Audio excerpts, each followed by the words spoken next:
I've been living this life since the old days, so I struggle trying to get rid of my old ways. Watch your granny smoke and listen to the OJs. Pouring liquor while the turntable rotate.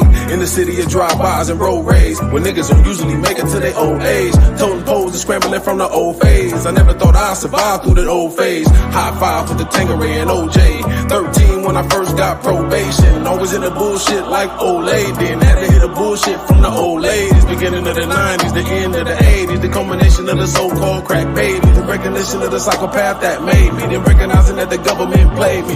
Then recognizing that the government laid me right in front of the mouth of the beach to eat babies. Heavy load, but my back being achy. Broke my back, even that didn't break me. Loading straps in the back of the 88. They killed the homie, now we sliding down 88. Niggas was doing the same thing in 88. Duct tape, dead bodies in the lake. I had to separate the real from the fake. It's instrumental cause niggas will squeal to the chase. If I bake the cake, then I ate the cake. Most niggas artificial so they can't relate. That's when you gotta cut them off, gotta amputate. But when you're living this life, that's the chance you take. It's hard keeping it real when your man's is fake. The DA cutting deals with your mans to break ya.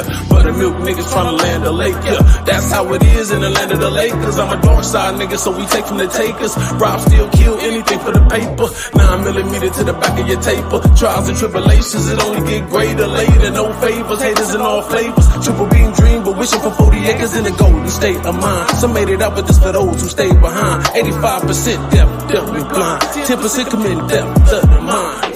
I'm in the golden state of mind. Some made it out, but this for those who stayed behind. 85% deaf me blind. 10% committing death to the mind. And fuck one time. What's today's mathematics? Hey, yo, no disrespect, but we ain't in all of that, son. Build, destroy. To build is to elevate the mentalities of self and those around self. To add positive energy to every nation. To build, you must first start from the root, which is the knowledge foundation, and add on to the highest peak.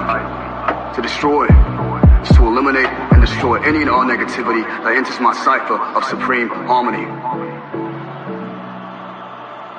Peace, God. Peace, God.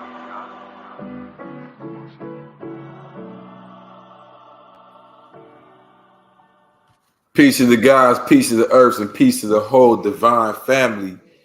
It's the blue God, the true God, your humble host. And yes, I'm fresh off the blocks. If y'all didn't have me here, I wouldn't be here. So I guess that makes me your humble guest as well. Crip Jesus, author of the Blue Bible. Not here to gang bang on you, here to teach. And as far as the Crip, when people think, oh, why are you going to say that? It's got other type of Crip etymologically, like why are we walking around even saying that word? Because that word represents something that's dead, waiting to be brought back to life. All the way mentally dead, not halfway mentally dead. Imagine pure ignorance, but pure potential. Imagine an ancestor in a mausoleum or a sepulcher or a tomb, right? When you hear tales from the crypt, you're not thinking of somebody in the grave or nothing like that, right? This is usually one of the ancestors who you see people doing rituals to and all that, waiting to reawaken. But like it says in the lessons, right? No one's made it back from a physical death to say what happened after.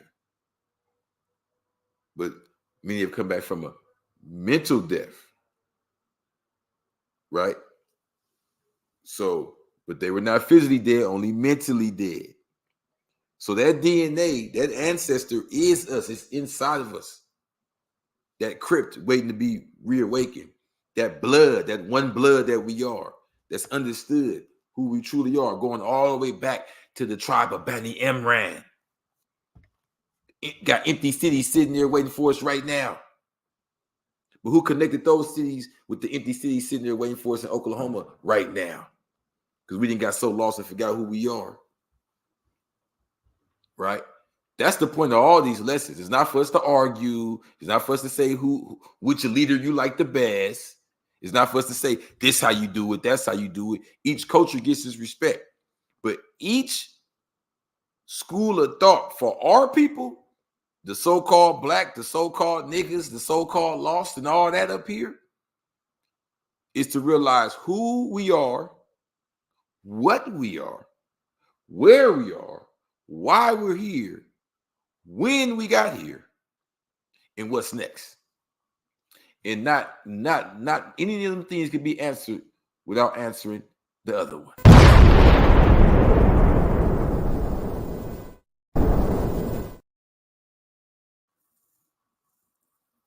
Now, we have to understand something. I want to make this loud and clear to y'all. We're not just here to talk a good one, as they say. We're here to live this cipher out all 365 degrees. Don't forget that extra power on there. That's what puts you into an infinite vortex as opposed to just a repetitive cycle. See, we still ciphering, but we're in an infinite vortex as opposed to just a repetitive cycle. Can I get an amen? Amen, all my true builders. And with that being said, see, when you get to that infinite vortex, you realize that that vortex can't grow without two things. What causes motion? Friction. Duh. So don't ever get scared. To all my scary dudes that get overly spiritual, just want to sit somewhere and they cut and smoke weed all day and say, I'm just to me, my shadow work. No. Without some friction up in there, without some understanding what gives and what takes and what pulls, that's why it's God's and Earth's. Without understanding that balance, you have no motion. Right? And then from there, we understand that in order to maintain that motion steady, we have to live it out. You got to go from knowledge to wisdom, understanding. You got to get the culture. Without the culture, you never get to the power. You got to live it out. So that's why we came with the Black Illuminati merch and all that. T-shirts, all of that. Tap in. Come on. Summer sets, customized, kufis, the ones with the tassels, all that. But don't forget, he loves the devil because the devil gives him nothing. Why does he love the devil? Because he put fear in him when he's a little boy. Why does he fear now? He's a big man. Because he taught him to eat the wrong foods. Excuse me, that had anything to do with the above question number 10? Yes. Like Ghostface Killer said, when he was talking lessons on that song, he said, the devil planted fear inside the black babies. 50 cent sodas in the hood got us going crazy. These chemicals in the way that they align the chemicals in everything from our food to the television that's being fed to our eyes, to the false frequencies being fed to our ears, all of that is the wrong foods. But there's not nothing more the wrong food than the actual goddamn wrong food. So instead of always talking about what you shouldn't eat, let's talk about the right foods, what you should eat. Tap in and get your sea moss, and it's been going fast. You know, I got them sea moss gummies. Sea moss gummies been going fast, y'all. I only got a couple of them left. But the sea moss raw packs is going too. 10 ounces each, $35 shipping, all that. And if you don't know how to make it, we'll show you how to make it. Shop. Your ancestors were in. I hate when I do that. Yeah, doing it. Gonna have some nice gel in the moment. Oh yeah, by the way, got this from my dude Crip Jesus. I should tag him in this, but yeah. Peace. Top on. See, I already blended some with a little bit of water. I put it on number 3, and Yeah. So tap in, get yours. Like I said, and it's not no third party type of thing. I know some people think like it's somebody else selling the sea moss. You can advertise it for. No. I really live this life, man. I really eats my sea moss gummies. I really gets my packs and prepares. And those buses are wide open. You know what I'm saying? Where the gummy pack at? I don't know, but I don't want to go too far. What we here today to discuss is, yes, I am the author of the Blue Bible, but we're going to get a little deeper into my new book, The Black Indian Wars. Yes, sir. It's real. Your ancestors were in Indian territory, yet they were neither Chickasaw nor were they Americans. They were a people without a country and without any legal status at all. That's crazy. In the late 1890s, the United States government drew up official rolls of the citizens and former slaves of the Native American nations who were ready to stand up and be counted. Your great-great-grandparents not recognized as Chickasaw, not recognized as anything else without a nation, a refugee in your own land. Welcome to us today. Left to identify with things that are nowhere near us. Left to identify with things that have nothing to do with us. Left with names and titles like nigger and negro and colored and all this crap that has nothing to do with the original Asiatic black man. See, why does the devil call our people Africans? It's not saying that the word Africans, we have no problem with Africa. We're about to get into that today. It's why is the devil calling your people that? You see what I'm saying? What he wants to do is he takes all of our identity and he makes it a name brand and he wraps it up and he sells it. Hip hop, blues, jazz, Muslim, Christian. These are all name brand versions of a piece of our culture. Let me just take this right here. Take this right here. And what are we going to call this? Jewish. Yeah. Right. They just take the original man. They just pick at our caucus and take I got this part. Look what I found. We're going to call this the Sunnis. Yeah, that's what we're going to call this. It's just all bits and pieces. And of all the degrees, they got about 33, not 360. Nowhere even close.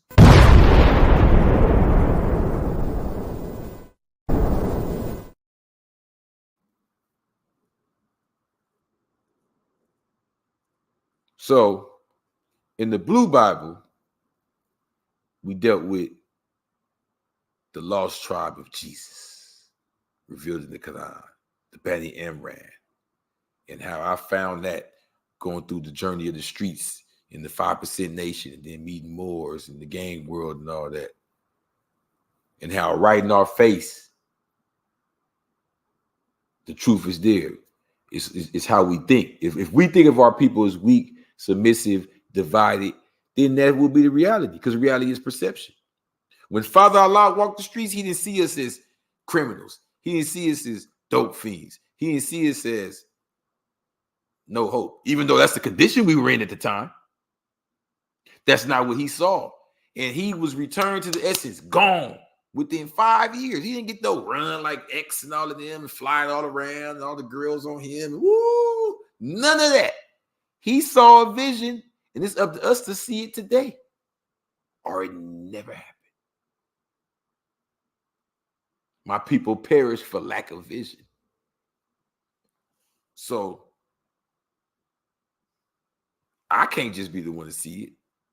We have to see it. And that's how it comes to fruition. Word is bond. So I want to make sure y'all see, not just me sitting up here, but a real original God with a younger, newer school God, making sure that the baton keeps getting passed, keeps going, zigzag and zigging all through the four corners of the earth. Peace to the God, knowledge born Allah. Do the knowledge radio. Peace to the God. How Peace, you be? peace. The blue God and the true God. Yes, sir. You feel me? You know. Look, you caught me today. We got the Black Indian Wars, and you caught me with my feathers on, right? You understand? Oh, yeah.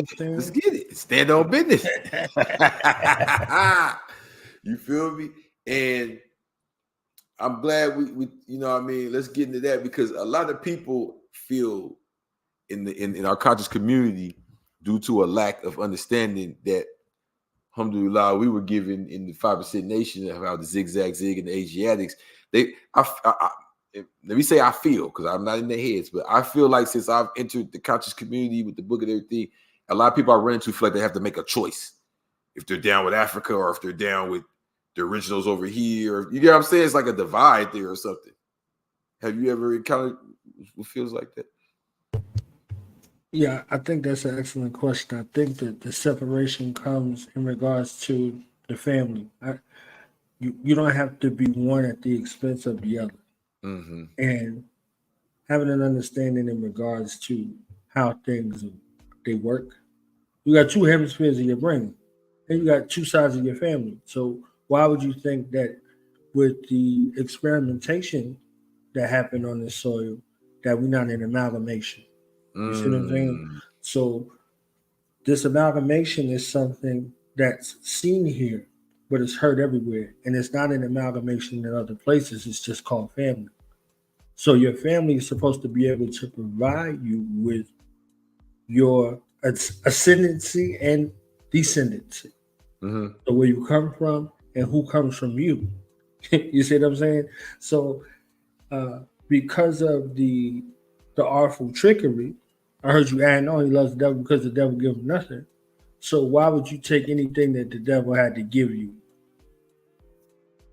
Savage one who's lost knowledge of himself and is living a beast.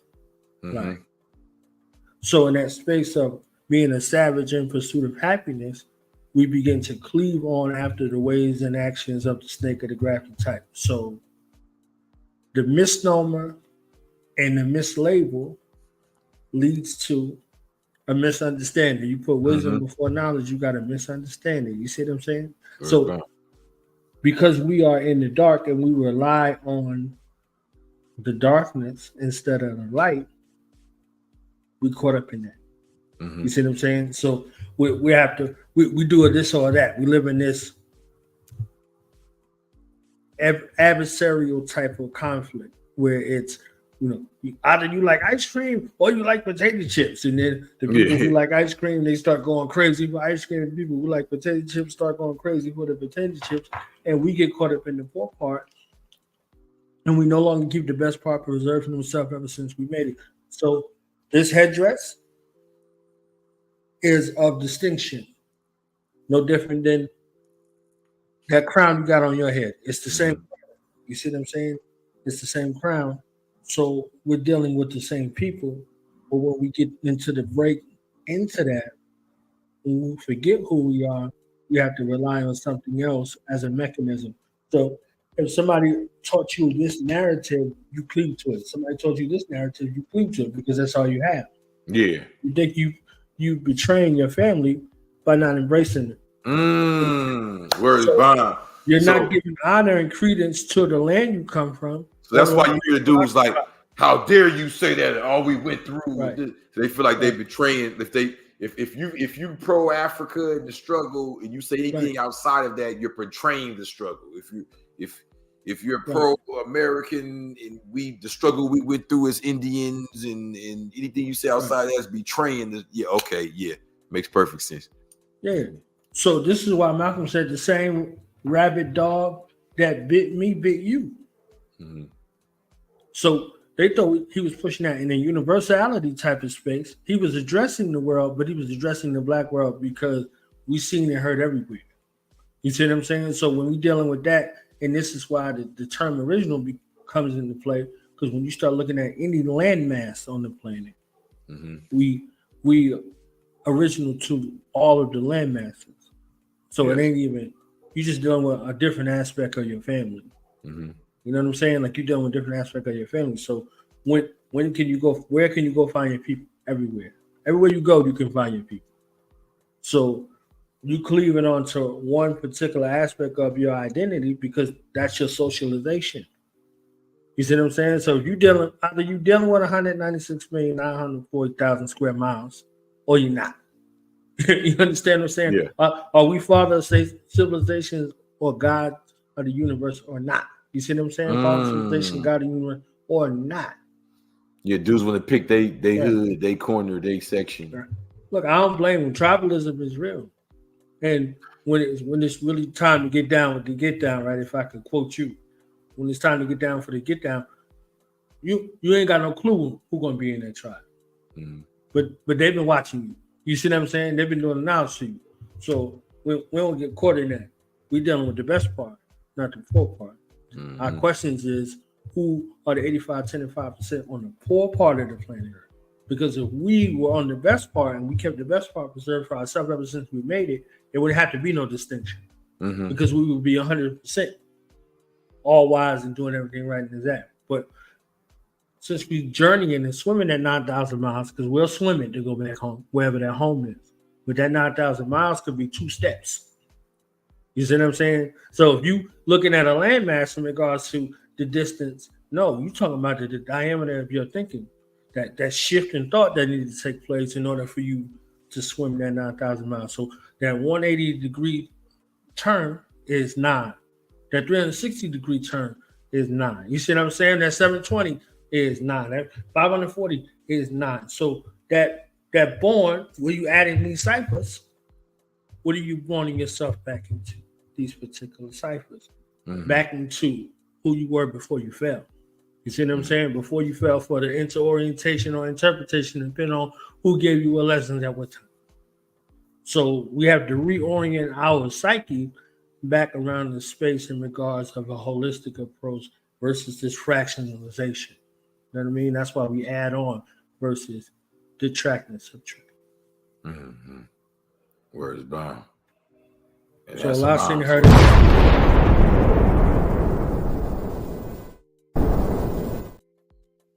a lot seen heard anyway. Yeah, okay. And you say Indians, they're looking for the Bill Cody long range or Tonto style thing. And when you actually show them that the indigenous people were actually my color, as I have a chat with people, are cocoa brown or a brown piece of leather well put together. I have a lot of ways of using slangs to tell people that we are still here because we were not weak.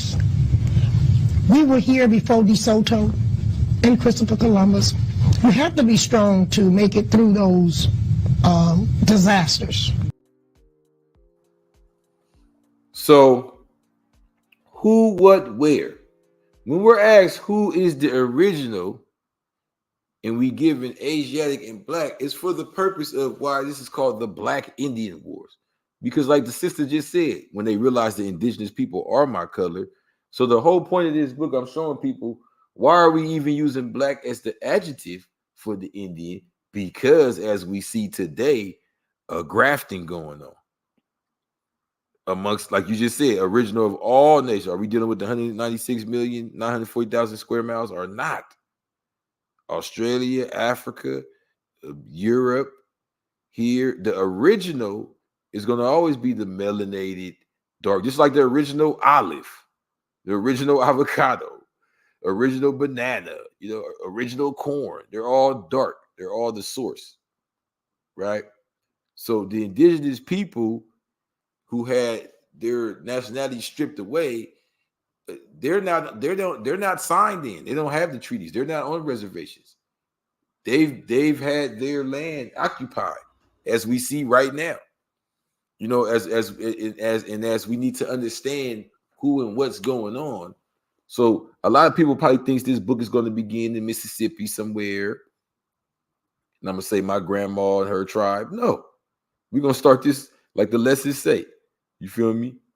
So when W.F. Muhammad, when he says, my name is W.F. Muhammad, I came to North America by myself. My uncle was sent here. My uncle was brought here by a trader 379 years ago. My uncle cannot speak. I know he's my uncle, right? So what we have to understand there is, what struck me there was this. We could take it, philosophical and, we're the original, we're above here. But check this out. What struck me was, according to the science and according to even the CIA and the police records, whenever I seen the things of police of WF getting arrested, they put them down this era. So if we could understand that the Arab we see today, the one that looks like French Montana, that short, light, a little differentness, this is our cousin, if you will. We share a common ancestor.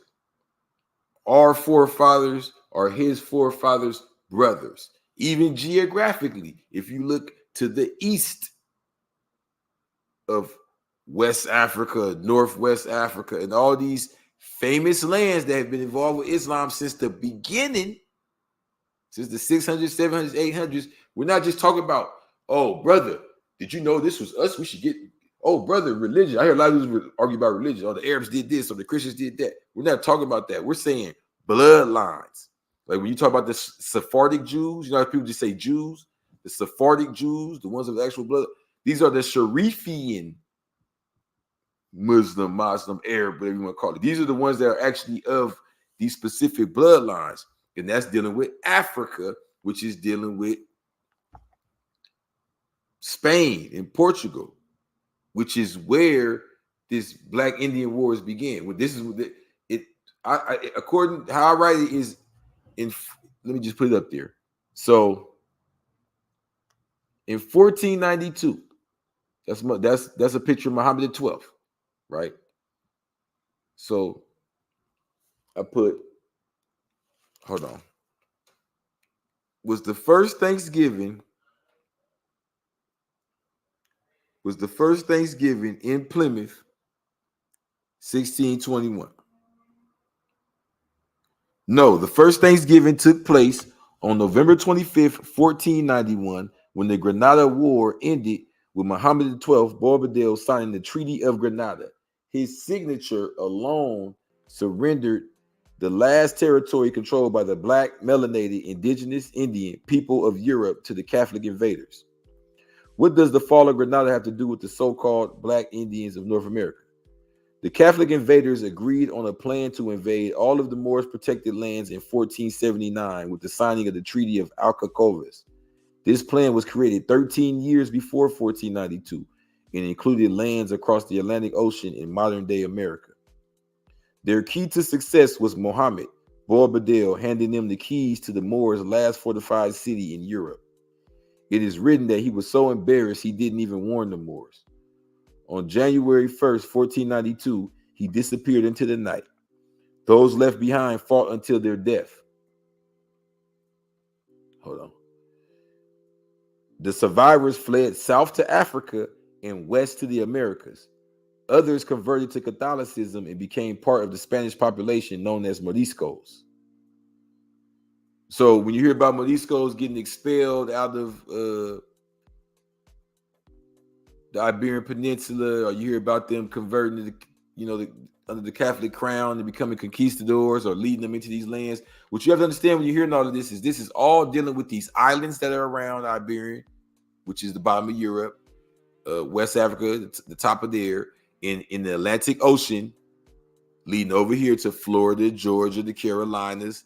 These are all, this triangle's been being used, whether it's being used by the ancient Phoenicians, Carthaginians. It's been being used, right?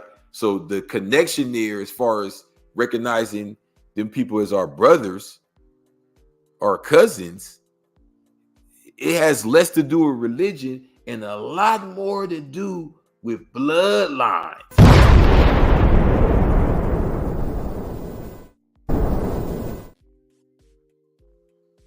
Examples of the refugees who made it to the West are the Melungeons and the Sephardic Jews of Jamaica. The Melungeons of the Carolinas amalgamated with the Moors and Turks left stranded in North Carolina by Sir Francis Drake in 1586. So I just wanted to put a little something up here and show y'all, because I love bringing I bring the science from over here. So this is the Melungeon. This is something I ran into when I was studying my bloodline. Mean to be Melungeon. In the mountains of Virginia and other Appalachian states, mixed race people have long eked out a living while questions about their intriguing origins have persisted. Multimedia reporter Billy Shields caught up with members of the Melungeon Heritage Association during a recent meeting. One person's identity at one moment in history might be a different identity in a separate moment. The way you were raised and the things that you were told about your own background, how did all of that play out in your own life? You might hear the term Melungeon, and what would that mean to you? I never heard that term other than my dad would talk about Ma Sally, as he would always say, is my great great grandmother. And he kind of give me this story of she was an Indian or Native American, and he would always describe her as having hair, real long hair that came down almost to her waist in the back, and he just always described that, but didn't go into detail. That was it. It's like pulling hen's teeth from him, try to pull this information out. It was interesting, but still, I didn't know a lot. But I think my dad was interacting with the cousins that he grew up with and knew and visited with. And it was just something that I don't think he even realized that was a missing link for me. And actually, some of my work with him didn't know I was related to him. Do you think it's a situation where there were things that maybe your dad didn't want to talk to you about?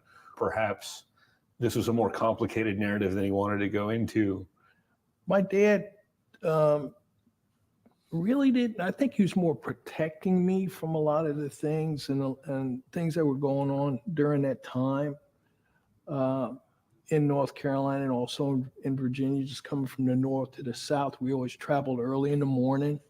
I didn't know why. Of course, cars got New York plates on it. He'd want to gas up in Washington, D.C. first and then make it all the way in. I said, why don't you say, oh, no, I want to get gas here, not knowing that segregation and all those things were taking place at the time. So he and my mom both protected, the two young kids. One of the things that you sometimes hear among the Melungeon community, some people would say that they're Portuguese sailors that ended up in the mountains or Turkish sailors, that kind of thing. With the advent of genetic testing, has that changed the identity that's been passed down to you from your family at all? Or is this just, you've done the homework already? I'm still seeking information. Finding out about this, it was just like overwhelming for me. It was just a lot.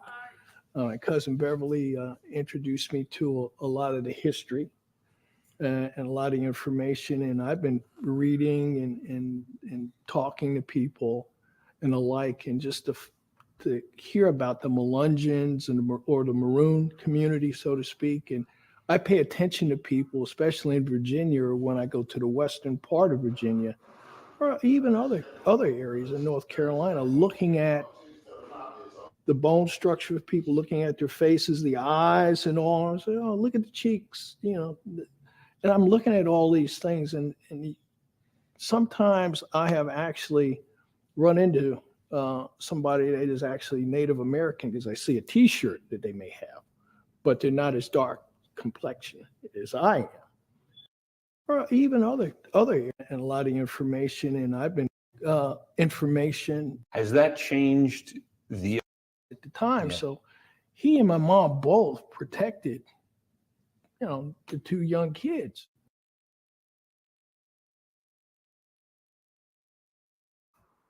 No disrespect to the brother, much love to his knowledge, but he's only going off of what he feels, or maybe some things were suggested, or a couple stories were told about some hair. But you see, this man hits him with some info, which he does not deny. He just says, well, I'm still looking for the information.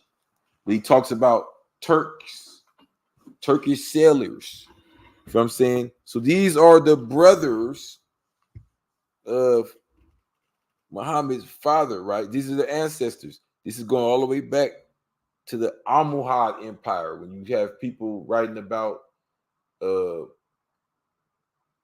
Africans who were Muslim at the time taking ships across and coming back, even from Portugal and Spain. We'll get into that. One of the things that you sometimes hear among the Melungeon community, some people would say that they're Portuguese sailors that ended up in the mountains, or Turkish sailors, that kind of thing. With the advent of genetic testing, has that changed the identity that's been passed down to you from your family at all? Or is this just, you've done the homework already? Now, I also expressed that another one of the examples of the people fleeing after during the Grenada War and after the expulsion was the Sephardic Jews of Jamaica. And I think that's very important because we have a tendency to talk in absolutes when we try to figure out history, not wanting to do the tedious work of understanding all the details. We tend to be like, we were, they were, and put it all in one group. So these dark melanated original people all throughout Northwest Africa and what would be Southwest Europe at the time, the Iberian Peninsula, Portugal, Spain, they were not all Muslim. As a matter of fact, a lot of them were not only Jewish, but Sephardic Jewish, meaning that they were coming like directly from, Palestine, Israel, whatever you want to call it, directly from Egypt and North Africa and these lands you hear about in the Bible. These are the actual people living in these places. Actual people could tell you, oh, yeah, I descended from that person. Yeah, my great-great-grandfather, like the actual bloodline. You feel me? That's what we got to understand. Like a lot of these lessons, even when you're dealing with the Moorish science, it's not about, oh, Prophet Noah drug. I mean, not saying nothing against the prophet, but I'm just saying these things are here to give us an understanding of where we're coming from and where we came from and who we are, not to argue about, who got the flyest info. So here goes an example of a Sephardic Jew. I'm granddaughter of first Hannah Watson. My mother is Leonie Levy. She married the son of Uriah Augustus Levy, James Roy Levy, and my great-grandfather is John Alberta Watson from Scotland, Dundee. They came to live in Jamaica. They were producers who produce crops and send it back to Scotland and Israel. I live in Mount Peace, Lucy, Hanover. And my brother is Joshua Michael Levy, Percival Levy. We are from the tribe of Levites, and we represent the biblical, the Bible. I would like to contact the Jewish people. I'm 43 years now, and I've never met the Jewish nation, as Moses met them when he was 40 years old. And if they can contact me, I have a phone number that I will give you when you are finished. I also live on the royal estate of John Watson and Hannah Watson, 51 acres of land. We are farmers. My ancestors, Edward Glaze, my great-grandfather, he was from Palestine, Israel, the Gaza Strip. But he came to live in Jamaica. At that time, a lot of people were living in Montego Bay, a lot of Jewish people. Today are few. They moved to Kingston. I live in Hanover. Lucy is my town.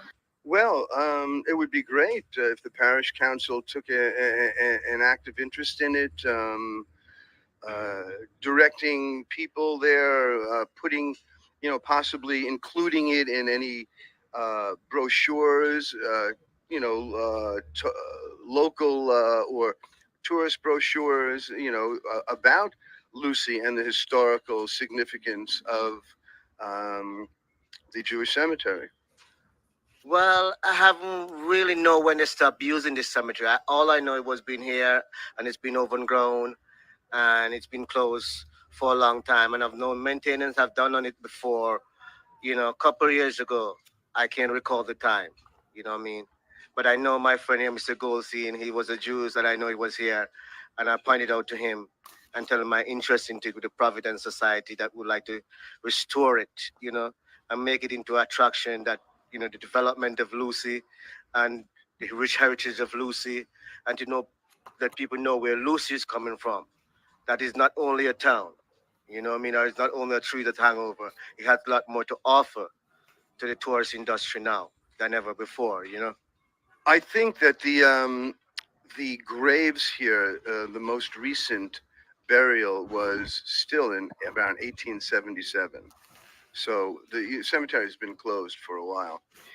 But Mr. Humphrey, was telling me before, the Jews played a very prominent role in the evolution of Lucy as a town dating back to the 17th century or 18th century, 19th century, when the English were ruling and the Jews were merchants, and they were played very significant roles in the development of Lucy. All I know, when I know it was always overgrown. Like my friend here, Mr. Goldstein, he been coming here since 25 years. And this is the first time last year that he knows that there was a Jewish cemetery there. What I recorded of the Jews in Lucy is that Lucy was mainly Jews. So this cemetery was donated in 1833 to the Jewish community of Lucy. They stopped buried. This to show you that the burial stopped in 1894. And they stopped burying people inside the cemetery, and that the church was there before the cemetery was donated. Because that church is dated back from 1725. Let's go inside this old source. Okay? This old source was printed in 1902. It's called The History of the Jews, printed in 1902. It talks about, well, let me show you. Because I just showed you that in Lucille, Jamaica, a Sephardic black grave of Jews was unearthed. And to this day, they are taking care of this grave site. They're going to make it a tourist site. Okay, that's what they're going to do in Jamaica. Because when I go back to Jamaica, I'm going to visit that grave site. They're going to make it a tourist site, a black Jewish grave in Jamaica. And it's located in Lucille, Jamaica. Now watch this. Let's start right here. On page 43, one more time. This was printed in 1902. Watch this here. The pride of ancestry, which was characteristic of the Jews of this country, as of the other Spaniards, was not content with the fact that the Jewish colony in Spain had possessed the right of citizenship long before, blah, blah, blah, whatever this word is, Visigoth, and other Germanic tribes, okay? Other Germanic tribes. It says, has set their tyrannous iron foot in the land, but desired to lay claim to even higher antiquity for it. The Jewish or the Spanish Jews maintain that they have been transported hither after the destruction of the temple by the Babylonian conquerors. So what they're saying is that the Jews or the early Jews in Spain, early Spain, those black Jews, they say they was transported by the Babylonians, it says, to Spain. Watch this here. That's enough. I ain't trying to get into the whole history of the Jews. The point is, we see when we hear more or Morisco or, the real Jews or Sephardic Jews or Hebrew Israelite or, hey, my black power brother, it's all the same original Asiatic black man. It's one family. And what we're doing is the same way they separated us piece by piece. Let me get this piece. Let me get rock and roll. Let me get jazz. Let me get breakdancing. Let me get DJing. You know what I'm saying? They're using that now to keep us separate. It's like, which side you with? You with the Asian breakdancers? Or you with the Puerto Rican breakdancers or the Asian DJers? Or the white boy rappers? Or the Mexican graffiti artists? You know, they got somebody on each part. It make you fight all of them. That's the truth at the end of that lesson, Lord, when he said he wants us to think we're all different. Mm-hmm. You see what I'm saying? Where's Bob? And what's even more interesting to me is what we're talking about is what I like about even when we build not off line is that you get it to as far as how I push it, is it's all about bridging the gap. You know, we're not going to act like, that's why I said Black Indian Wars. We're not going to act, because people are going to be surprised where I go with this book. Because think about it like this, guy.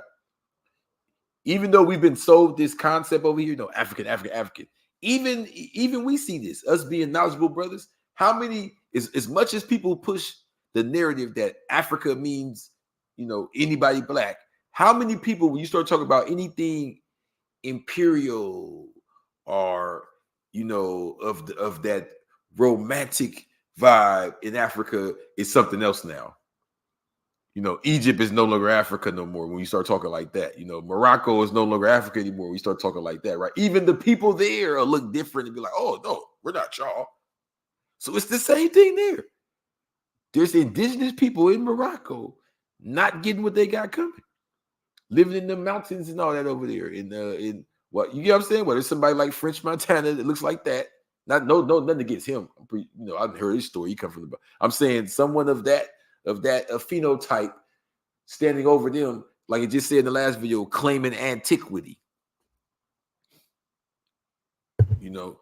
So this video, they talked about invaders. They said, and they call them orange people setting foot.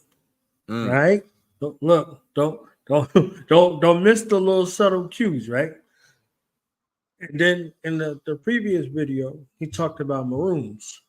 Yes. You see their relationship, right? You see the relationship that goes there. So he's talking about marooning. His family taught him about marooning. They didn't necessarily equip him with all of the information he was looking for, but they gave him survival, strategies. And now he understood why, okay, they stopped here to get gas. Mm-hmm. We had the Green Book circulating. The Green Book was one of those spaces where where you could stay at if you needed to go to a hotel, whatever gas station to go to, all of that. Mm-hmm. So this Green Book for Black people or original people in this landmass was a tool for you to be able to navigate. Mm-hmm. Muammar Gaddafi has the Green Book also. You understand what I'm saying? Yeah. So when we start looking at these things in regards to that, we can't lose sight of what is in front of us. You see what I'm saying? We can't lose sight from what in front of us. He wants us to think we're all different. So whether he was talking about the Turk, the Portugal, whether he's talking about the Jew, whatever the story is, when you start peeling back the layers, you start to see it. Now, what they made for themselves by payment, you start looking at the 5 civilized tribes over here, you get a whole other story. You see what I'm saying? I know you're gonna get into it. I know you're gonna break it down, but we have a fratricidal relationship with ourselves. You see what I'm saying? So we're fighting and killing one another because we don't know each other. We don't lost sight of each other. You see what I'm saying? So whether you say Black or indigenous, folks start having a fight, and you dealing with the same thing. So who is at the space where who stands to benefit if we're fighting and killing one another? You see what I'm saying? The beast of no nation. You see what I'm saying? So they showed us that they used that title to ascribe to a movie in Africa. So you start talking about this and you start attributing this to yourself. Now, who is the most subtle beast of the field? You see what I'm saying? So who's still the beast with no nation? Who's not indigenous to any landmass on the planet? So all these things begin to work. You see what I'm saying? And that's how it works, and that's how it moves. So we're looking at that, and we're cleaving to an identity, and we're fighting against one another in the midst of that calamity because stuff started happening amongst the righteous. So we got to really begin to look at these and uncover these. So I'm glad that this Black Indian Wars things is coming out, because once we start looking at Seminole, once we start looking at some of these other spaces in regards to who's here, Yamasi, some of these warring faction spaces that were here. When we start looking at Arawak, we don't have a free Haiti. We don't have a free Jamaica. We don't have any of these spaces over here in the Caribbean without attributing to this headdress. You see what I'm saying? So we have to really get into the mind frame of having a space of understanding about a holistic approach of those who took off into the mountains. the ghillie suits and the camouflage, they come from, that's why we rock camouflage. It comes from our subversive roots. You see what I'm saying? Of being able to, disguise ourselves to be able to get up on them and be able to do what we need to do. Okay, is that indigenous to this landmass? No, it's a complement to this particular landmass. Where else do we see it? The Mau Mau's. You understand what I'm saying? We start looking at the Mau Mau's. So it's a worldwide effort resistance to the assault on our identity and leaves us in an identity crisis. You see what I'm saying? If there's no identity crisis, then there's no need for a Christ. You see what I'm saying? So you here in that space because we have an identity crisis. You see what I'm saying? So we cleave into land masses and ideals and ideologies that are counterproductive to what we're building. You see what I'm saying? So if I'm talking about this headdress and you're talking about that headdress and we're going back and forth and we fighting, on the other side of the equal sign, it's both of us going to cancel each other out, and then they're going to swoop in and take everything. You see what I'm saying? So we have this strong pseudo connection to this nationalistic space where we're not looking at it in a universe space, not just a universal space, a universe space. We don't have a respect for the earth. We don't have a respect for the planets. We're not dealing with nature. We're not dealing with our own nature. We're dealing with the unlike, and we're dealing with those things. The last part in the Build Degree 140, it says, in fact, all the above is caused by the Son of Man. So right before that, it says earthquakes is caused by the Son of Man experimenting with high explosives. So how are we going to continue to roll in a perpetual cycle of self-degeneracy? You see what I'm saying? Yeah. In fact, the above is caused by the Son of Man. So are we the Son of Man or we the true and living God? Where are we in this aspect? You see what I'm saying? So who's the sons of God that saw the daughters of man and they were fair? Yeah. There's an explanation. You see what I'm saying? Why did Musa have such a hard time civilizing the devil? You see what I'm saying? In the year 2000 BC, because he was a savage. So we're talking about Musa and we're talking about the thing that he went to civilize at the same time. So we know where that place was. We know it wasn't Egypt. We know the place that he went to. You see what I'm saying? So the caves of West Asia, as they now call Europe, that place is where he was there. So that space of civilization, because he was the civilizer. But because there's an aspect of him that he didn't master, he had to go amongst that which he didn't master in order to master it. And his solution to that space was 2 sticks of dynamite. You see what I'm saying? So we start talking about Jatu and the deportation of the moon from the earth. We're dealing with the same species, sticks of dynamite.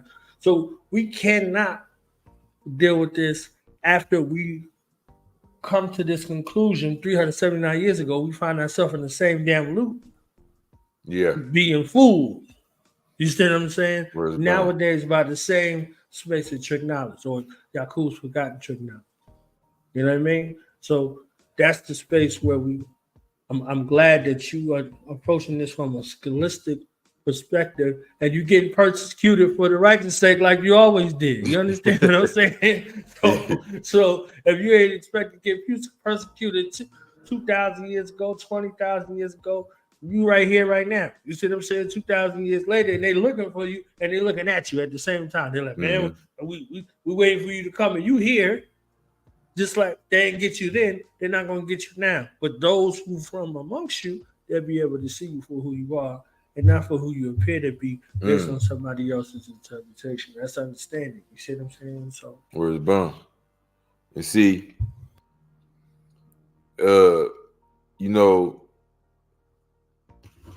like you said, at the end of that degree, when it said he wants us to think that we are all different. So when I thought about this when you brought that up. At this point in time that we're talking about, 1492, you know what I mean? Because like I said, a lot of people would think, oh, Black Indian Wars. Yeah, I know about the Seminoles. Yeah, I know about the Choctaw. And they would go straight there. They would fast forward to 1700. And a lot of times we do that. We fast forward to the middle of the movie with all the actions going on. You know what I mean? We don't see how it built up and how it got there, so we can see how to unpack it, especially if we're looking for a solution. So, like I said, when the Catholics on the Iberian Peninsula were arguing with each other over who's going to do what, they actually signed a treaty, and it included them discussing these different islands. It's discussing the network in the Atlantic Ocean, discussing bringing down the Kingdom of Fez, that was the center of all of this, right? And the point I'm bringing this up for is the one thing that the Catholics got their hand on when they got to that part of Europe that changed everything was those where the ports were.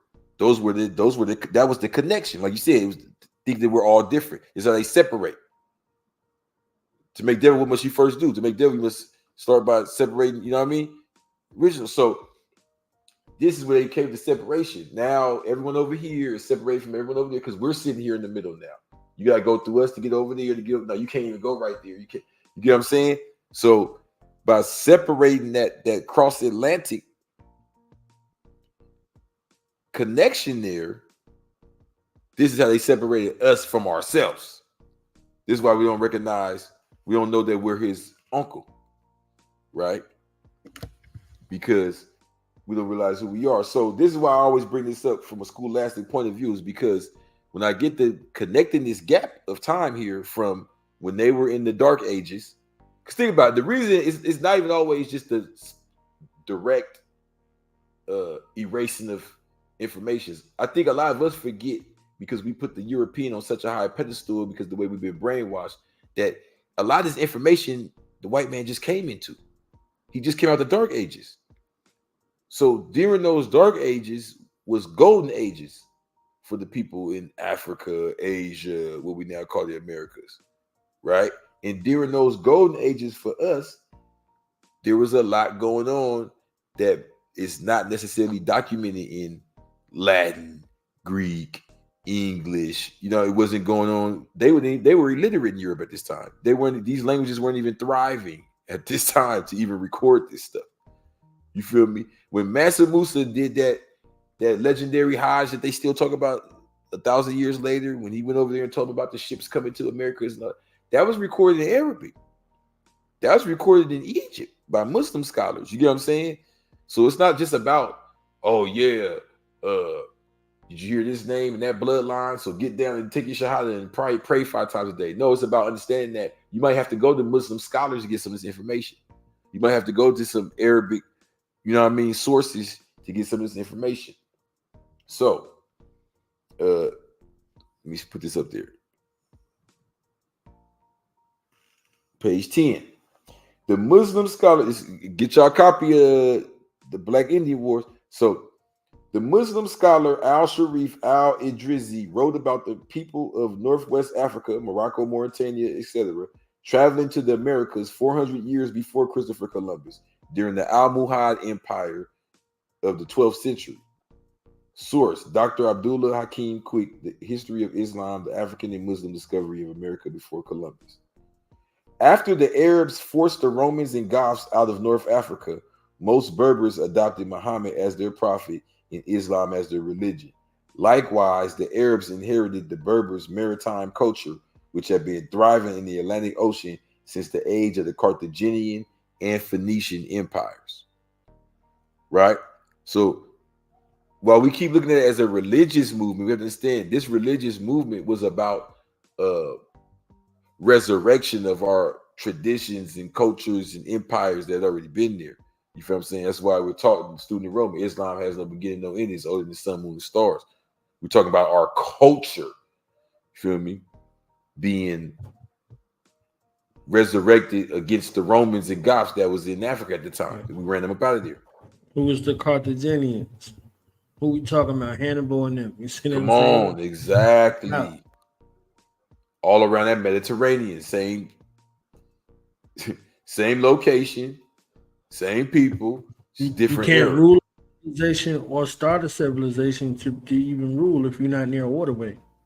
This is why the rivers, the lakes, the rivers, and the streams and the valleys are something that's depicted, because there's no science of husbandry, there's no science of agriculture, there's no science of building when you have no waterway. So if you control the waterway, this is they be talking about, oh, they went over there for gold and oil and all that. Water, fam. Like, you understand what I'm saying? Like, if you ain't got no water, if we ain't got no water, nothing. all that money don't mean anything. You see what I'm saying? Don't mean So nothing. if the rivers and the lakes and the streams begin to dry up, you gone in 3 days. You gone in 3 days unless you can find a substitute source for water. You see what I'm saying? Substitute source for water. So if the water is diluted, mixed, or tampered with, and you don't know how to purify it, how long are you gonna last? You're gonna be drinking poison water, and you're gonna get up out of here. Or you can say, I ain't drinking no water, and you're gonna get up out of here. You know what I'm saying? You're gonna be returned back to the essence. So that water that's supposed to be drawn up in 5 minutes, to which naked alcohol did I take? It still look like back to the planet in the forest, drops of water, drops of ice. You're not going to have a space of irrigation for life to continue. You know what I mean? So that's a fact.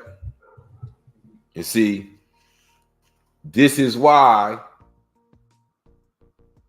the wealthiest man to ever live, and I hate when people just make Mansa Musa the wealthiest. Like he had to be part of the wealthiest empire, the wealthiest people, right? To be the wealthiest. They were a water people.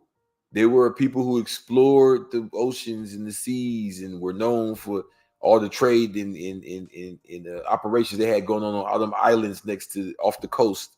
And like you said, the wealthiest, the Carthaginians and the Phoenicians, they had so much fame because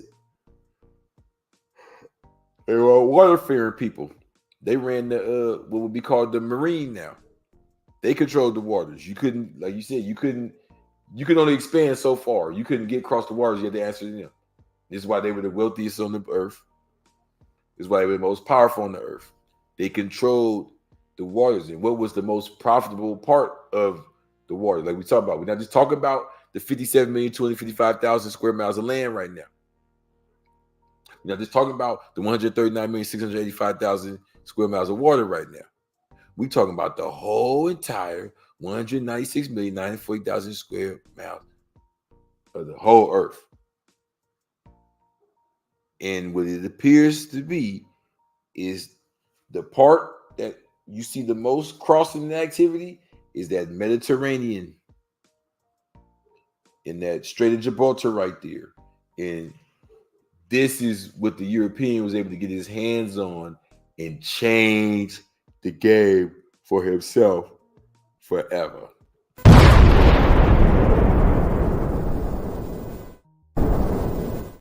He took 9 bullets. Everybody call that gangster. Man, Jesus laid in a tomb for 3 days, and he rose again. Ah, no, that's gangster.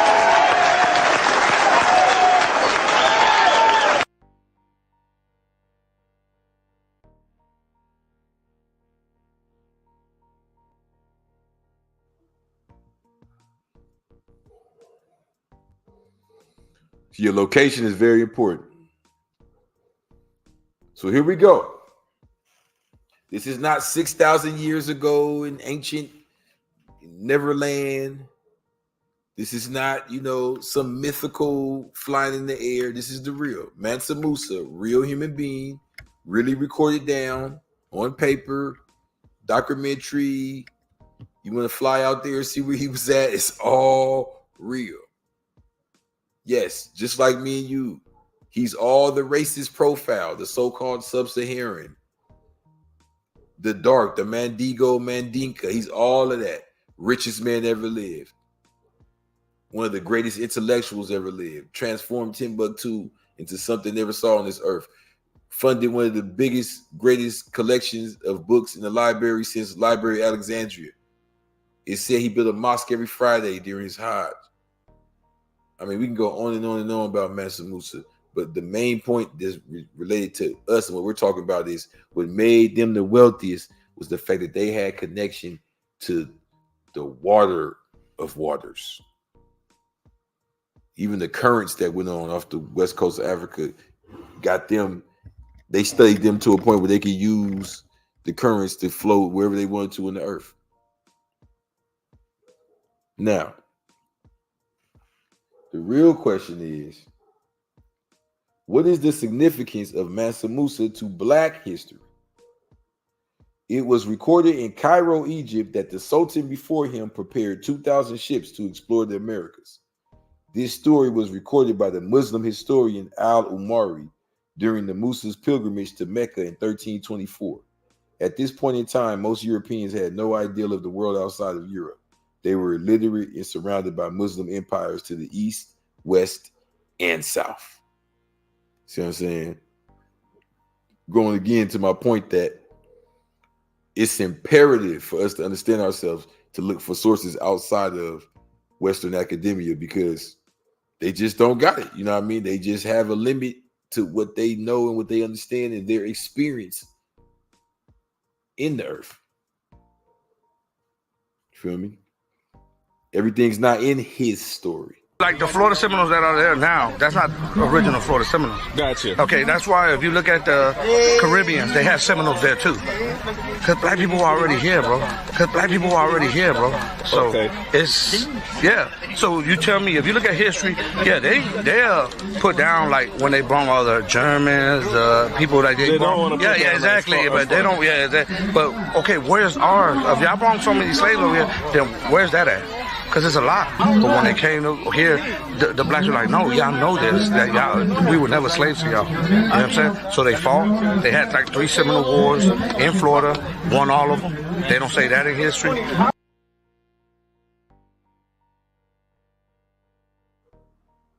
3 Seminole Wars, won all of them.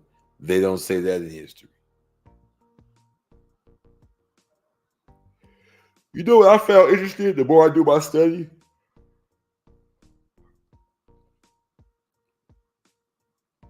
They want to paint the South like, how do I want to explain this? Because it was very racist down there. But what I want to say is, they want to take away our legacy down there. Like when I keep studying all these indigenous tribes and melanated people who fought and that were here already, and the people who landed here coming from Spain and Portugal or Africa before Columbus, all these things, it always goes back to Florida, Georgia, the Carolinas, the Southeast region down there. This is where the Indian Removal Acts were. This is where the Trail of Tears started, where they took us to Oklahoma. So it seems that the reason why the KKK and the TV, and they put so much emphasis on making the South like it's just purely white. You get what I'm saying? It's like this propaganda. It's this purely white boogeyman area of the country. You better not go or you're gonna die, nigga. Really come to find out is where all of our ancestors were at. You know, so we don't know. And before they put on white robes, they had on black robes. They were Night Riders before they were Klansmen. See what I'm saying? So that TV show Night Rider, that's what that was. We went all the way over there to the Dukes of Hazzard and started talking about the General Lee and all that. But we just skipped past Night Rider. They were Night Riders. So these folks said they read the autobiography of Malcolm X. Who are those people that came over there to kill Malcolm's father because he was a Garveyite and he was Garveyite family? Who were they? They were the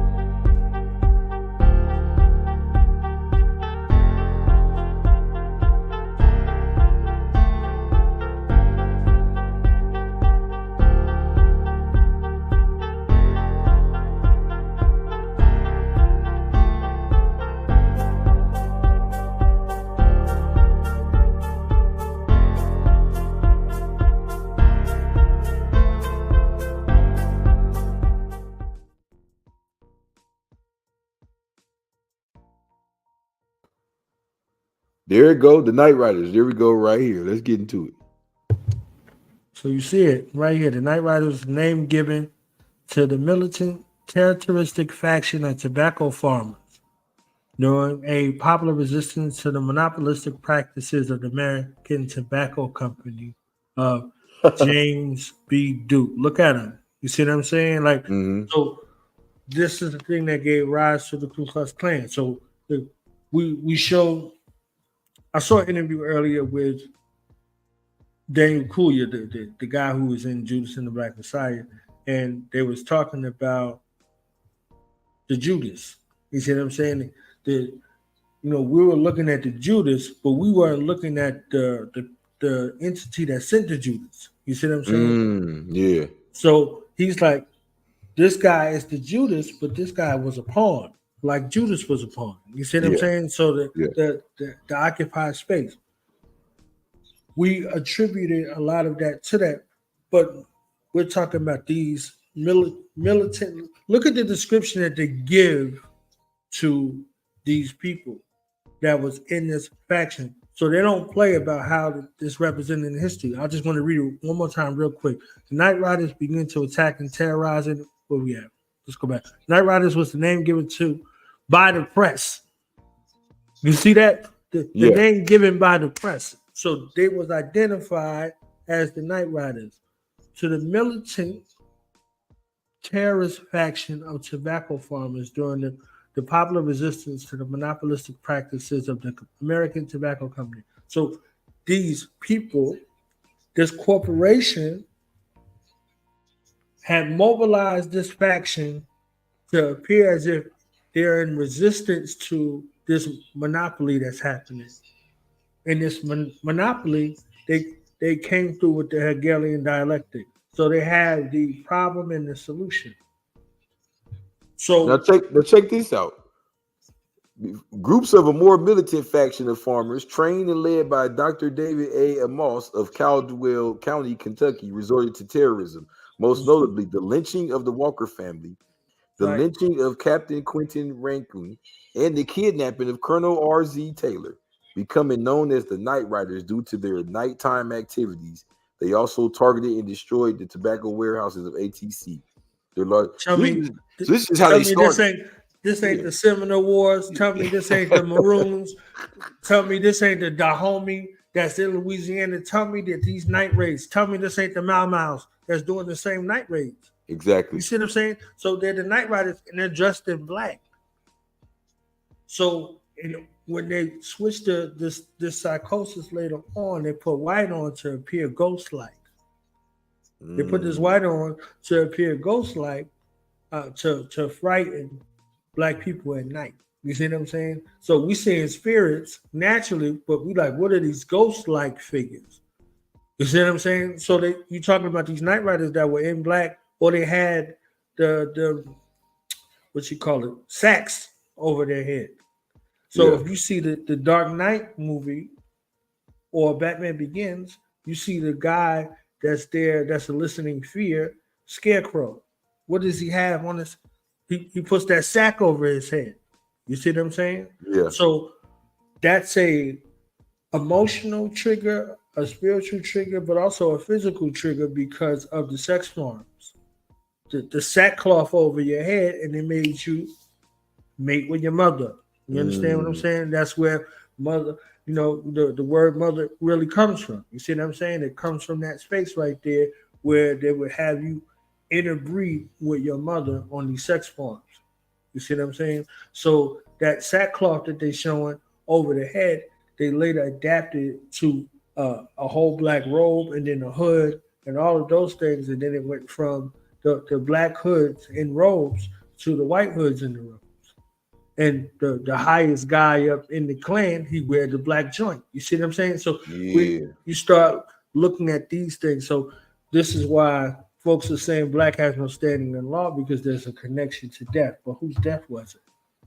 You see what I'm saying? So these Maroons that led these raids in these revolts, 235 on American soil. So this is why they have to deter and distort the legacy of the South, because the South, it made the South make it look like was a passive approach, a docile approach, like they just took it, like they weren't fighting. The Civil War didn't start because of the North. The Civil War started because of the South. You see what I'm saying? So the North, it made this Emancipation Proclamation, but they wasn't the head of the South. So the spears of the president, quote unquote, only extended to the 13 colonies. It didn't have nothing to do with the South. It didn't have nothing to do with the West. It only had to do with the 13 original colonies right there. That's why they have those stripes on the flag. You see what I'm saying? And in the original stars, it was only 13. So how could you proclaim something in a space where you ain't in charge? So they're like, all right, we're going to fight. So this is the wars. And we fought, melanated people, original people, black people fought on both sides of the battlefield, just like they fought in every war, skirmish, or conflict on this soil. So I don't have an issue with folks having loyalty to this particular landmass, especially if your family roots bring you back here. If it's a part of your family that bring you to the roots back here, they fought, killed, died for it. You owe the land and the credence to the landmass, and wherever that journey takes you on this path, hopefully for y'all who out here who get this book, who do knowledge to it, you get a chance to get closer to your lineage. So you ain't got to be relying on giving somebody your damn saliva or your credit card number to tell you where you're from. That's the robbery within itself. If you can't deduce where you're from in a space where you're supposed to be a citizen or you're supposed to be native to the landmass, you don't have a connection. So the land is tied up, your family is tied up, your ancestry is tied up all the way around. Go ahead, Lord Parker. No, I'm so glad you brought that up, God, because that's what I get into the deeper we go into it. Like, I start off with just the history and all that, but then I start even touching on, not too deep, I don't want to make it like a science book, but I start touching on Y chromosome haplogroups and what are some of the more popular ones from our people. And if you look, you'll see they share them over here, they share them over there. So even looking your blood up and it's saying, oh, Nigeria or here or there, that doesn't make, you get what I'm saying? That doesn't mean you got here through slavery. Because what you'll learn is when you actually take the time, which it could be, mind wrecking and tiring, everybody got time for that. So we got different people specialize in different things. But I wish some of us are people who yap about, the tribe and all of that would get into some of this chromosome. It will start revealing it to you who's related to who, even if you don't agree with that information. So that's a different conversation. But I'm saying, because I'm one of the people who don't agree with their information, but what blew me away is even when I started looking at it, it still matched what I was saying. I said, oh, yeah. I said, okay, so if this E1B1 goes to the Oromo and I'm claiming the Oromo are over here and over there, and I see that, well, there you have it. You know what I mean? So it goes to show that due to a lack of understanding our story and knowledge of self, they can tell you your blood matches here and tell you that means anything. You could put it like this: how many of our people see, or you got some blood matching in somewhere in Europe, and they'll automatically think, okay, somebody European had sex with one of my grandparents, or they were a slave. They won't think that the person in Europe is sharing your haplogroup and they descended from somebody that mixed with you. That doesn't even cross our mind. Feel me? So it's almost like we already see our blood is cursed blood. Our genetic profile is slave profile. You feel me? So that's really what I was writing about to help stop that. And then also to get in what you said, the actual indigenous people who are dark. So they separated the black and the Indian. Now they got them. It's really the same thing, Right. And if I could, just real quick, I'm not going to take a lot of time on that space with Mansa Musa. I know we like to herald that. We like to bring that up all the time and all that. We like to be like, oh, yeah, Mansa Musa. Mansa Musa was critical in the acquisition of Africa and those inhabitants that it did happen to via the sub-Saharan slave trade and the transatlantic slave trade. Our lessons say the trader made an orientation saying that they would receive more gold for their labor more than they were earning in their own country. Why does that come into play? Because of this famous Hajj that we want to herald and giving out all this gold. Like, oh, where you get that gold from? So if the trap is popping and you get money over there, the stick up kids is coming. You see what I'm saying? I don't know what they call them, jackets, whoever it is. You see what I'm saying? Like if your trap is popping, somebody coming to take something. You understand what I'm saying? So if your trap ain't fortified, you out here, what they call it, tricking. You see what I'm saying? You out here tricking off gold. You just handing out gold everywhere you go and building stuff. They're like, oh, where you come from? Oh, yeah, over here. So you start leading people back to your trap spot. Now they want to come take it. Now they want to come take the people. So they're looking for the gold. You're looking at gold rushes. You're looking at all of these things because you made the spot hot because you out here flossing and you out here tricking. You understand what I'm saying? Big flexing, like you said. A lot of people know he was making it rain all over. Yeah. You didn't know they was for the pull up to the spot. So now the whole world is looking at Africa because of that. The whole world looking at it. Say, oh, it's gold in them down here. You see what I'm saying? They get the gold rush, they got the gold hiccup, and they go look for the gold and they find the people. So they go and take the people. So now the people become the precious commodity. It's more precious than gold. That's why the Bible said good name is better than gold. You see what I'm saying? So they went and got the abilities and capabilities of the people. They went and got the builder. They went and got the master builder. They went and got the stone that the builder refused. You see what I'm saying? So we have a affinity to certain, aspects of history, but we don't look at it holistically. So I'm glad that you in the seat because you're gonna look at it holistically.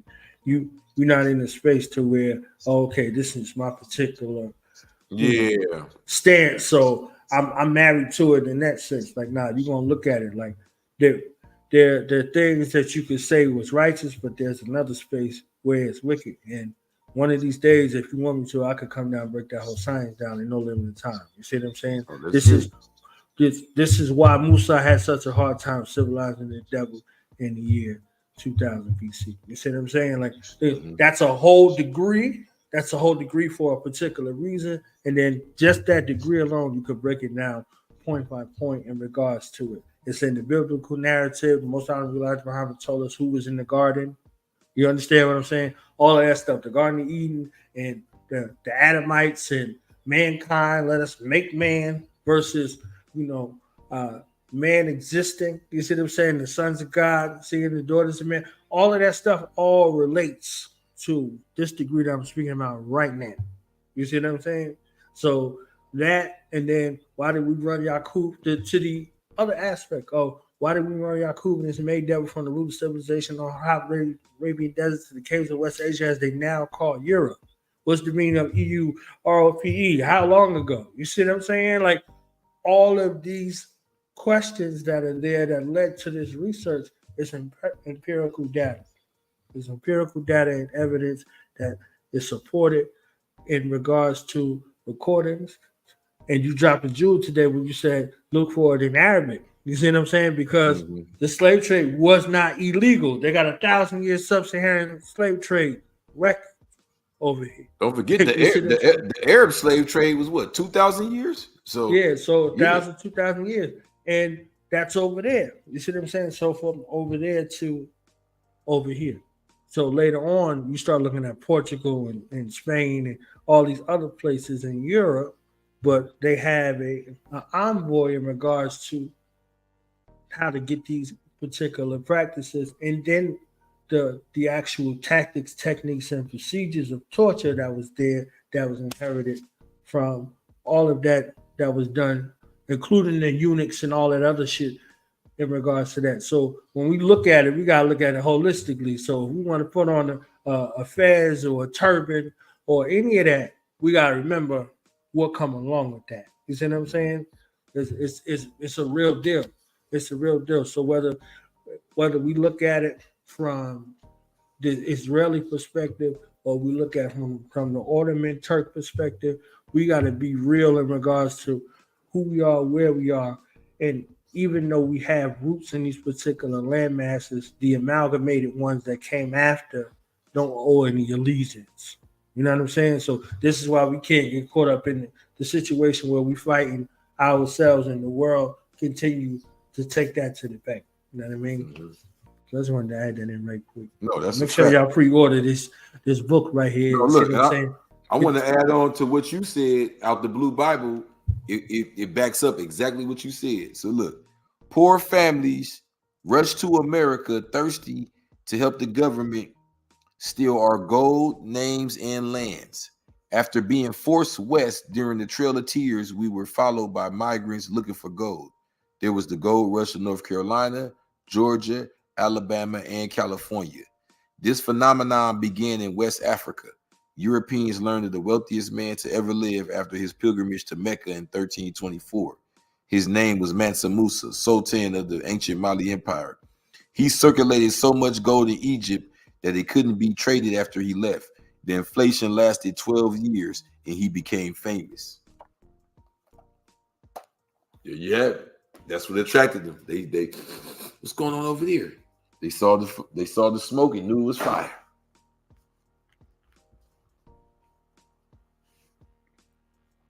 There you have it. It gotta happen like that. So we start talking about heretics, pirates, and traders. You see what I'm saying? We start thinking about seafaring folks and Pirates of the Caribbean and all these other spaces, right? So you connected a bunch of the dots in regards to these narratives that are out there that seemingly look like they're separate, and you show how they weave together. You see what I'm saying? This is a comprehensive work that you've been given in regards to what you're revealing. Folks ain't really been doing the knowledge to it in the way that they were supposed to, but look, you're making it plain in no limited time. Like you said, it ain't a big ass science textbook to where it's 6,000 volumes. You're like, how am I supposed to get through all that? Like, now it's written with the proper meat that you need in order to begin to spark you to go to continue to look. Man, your family is your legacy, and your legacy is everything from your ancestral space to your descendants, where you descend from and who descends from you. So if you don't have a keen insight in regards to that, you're going to be in a state of unawareness in regards to who you truly are. So I'm thankful to you for this offering in regards to this space of connectivity, reconnecting people back together. And we don't have to continue on the hellish wars that have happened. We took casualties on a lot of sides, cleaving to an identity that's in part. Let's look at it from this holistic perspective and begin to get back on our job of reuniting our families. You see what I'm saying? Because everybody else's family is not united, but they're reunited. And they celebrate at our destruction and us being at each other's throats in this unlike fashion. Words bound.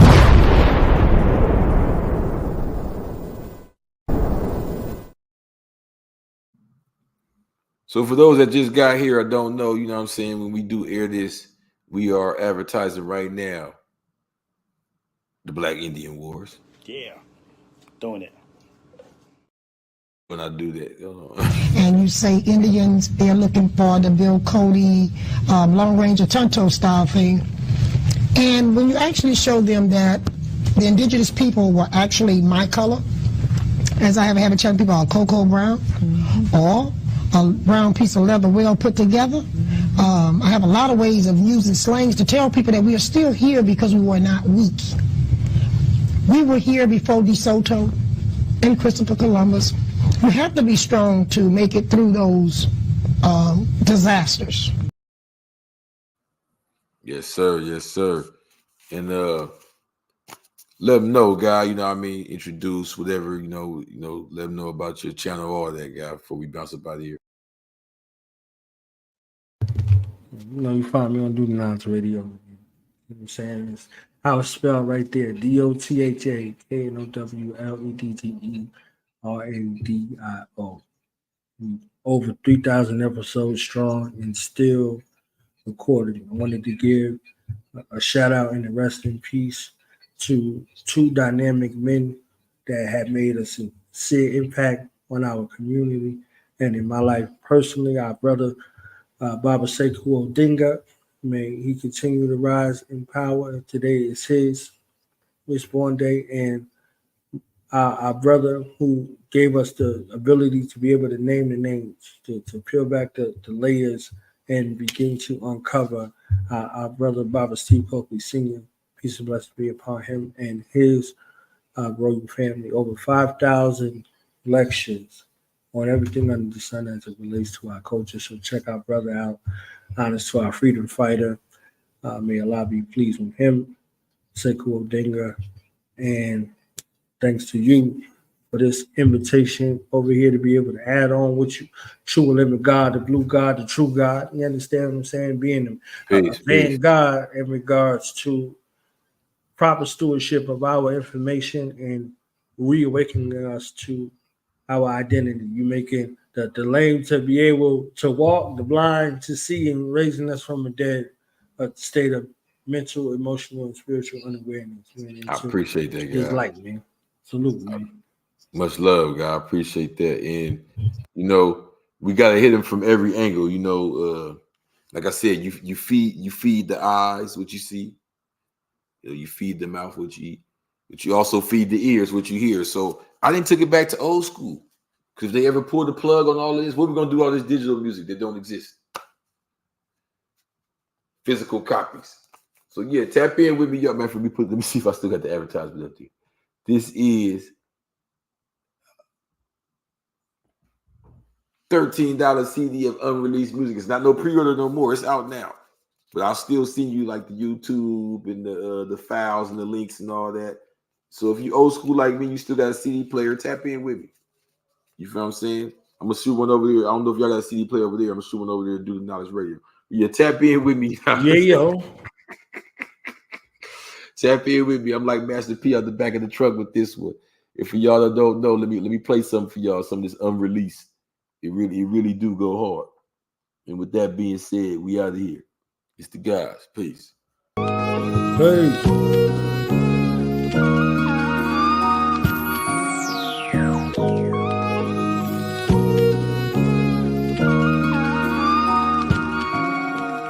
Tell me why you waiting so long for someone to put you on right now. What you on right now? Maybe I can show you how. I could put you on right now. Yeah. Still remember like yesterday, Nipsey Hussle dying. I rushed to Slauson and Crenshaw with all my niggas crying. Had a dream last night, him and Haile Selassie walked with lions. I ain't lying. Woke up and realized it's all in my mind. Really my city dying, but of a slave from sin. And for those that haven't caught on yet, they're still trying to figure out where do I go, or where's the link, or what's the website. I'm about to set all that back up, but in the meantime, stop being scared. Just get at me direct.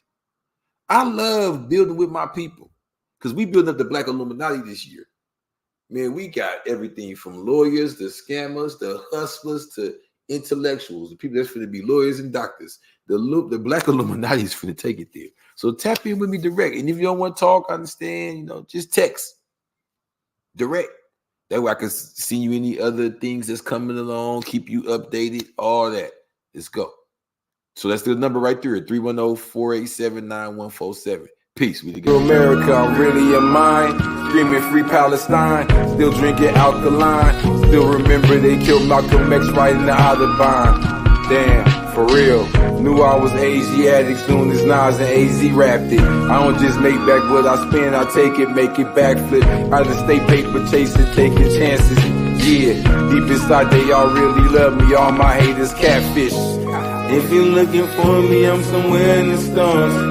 Meet me up in space like Venus and Mars. And everywhere we go, they gon' know who we are. Cause they already know, swear to God, we the guys, baby. Swear to God, we the guys. They gon' know who we are. In the sky with the stars. I swear to God, RP Tupac, he shot 2 cops and he still couldn't get no respect from his people. Look at the way they treat you. Long as you black, you never be equal. Most of these people is evil. Don't let them trick and deceive you. Don't let these niggas mislead you. Don't let them forget that they need you. For prison free all of my people. And that's on Gaddafi, I'm Black Illuminati. I'm really tapped into Somalia. In Philly, I be with the mafia. In Harlem, I be with the guys. They know who we are. I feel like a star. Without money to close all the cars. With my name down in history, they can't get rid of me. They probably know me on Mars. I ain't no mystery guy. If you're looking for me, I'm somewhere in the stars. Meet me up in space like Venus and Mars. And everywhere we go, they gon' know who we are. brothers, they already know. Swear to God, we the guys, baby. Swear to God, we the guys. They gon' know who we are. In the sky with the stars. I swear to God, we the guys, baby.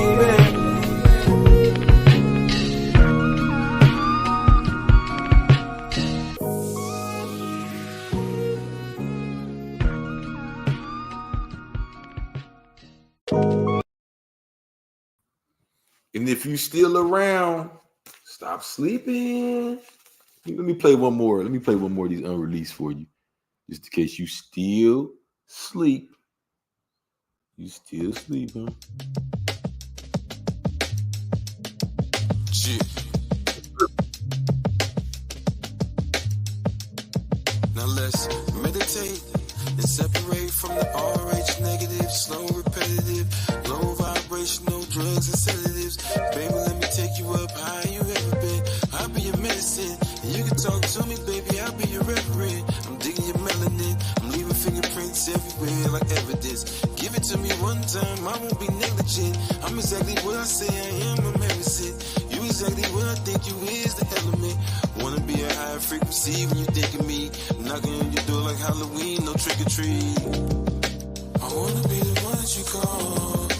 I wanna pick you up when you fall. You know I wanna live for my dogs. There's loyalty, alhamdulillah. I wanna be the one that you call. I wanna pick you up when you fall. You know I wanna hold it down for my dogs. There's loyalty, alhamdulillah. We need unity, divided we fall. But united we can stand against them all. They can take one, but they can't take us all. Cause we got that loyalty, alhamdulillah. In the trap, I'm an artifact. We attack from the heart like a cardiac. It's that Wayne flow, I bring the quarterback. Make the beat stop like a heart attack. Knowledge like a god, I write an almanac. I'm the Wallace Ford, the rap. I'm Malcolm X if he survived the shot and lived through the era of crack. Feeling like spiffy fuck whack, bring Nipsey back. 30,000 feet above America. Looking down on all these clowns, they ain't right when I wasn't around. Now I'm in and out of town, New York City bound. Detroit, Atlanta, Jersey, yeah, I get around. I wanna be the one that you call. I wanna pick you up when you fall. Yeah, I don't wanna live for my dogs. There's loyalty, alhamdulillah. I wanna be the one that you call. I wanna pick you up when you fall. Yeah, I'm hold it down for my dogs. There's loyalty, alhamdulillah. They can't figure me out, they can't finish me now. They can't sentence me now, they can't censor me. Ain't no getting rid of me, so much simplicity. They gotta feel me like electricity. Remember I was stuck inside the penitentiary. They ain't wanna call or come visit me. Now I'm on the streets, they ain't hitting me. Don't wait until I'm in the cemetery to give me my flowers and come visit me.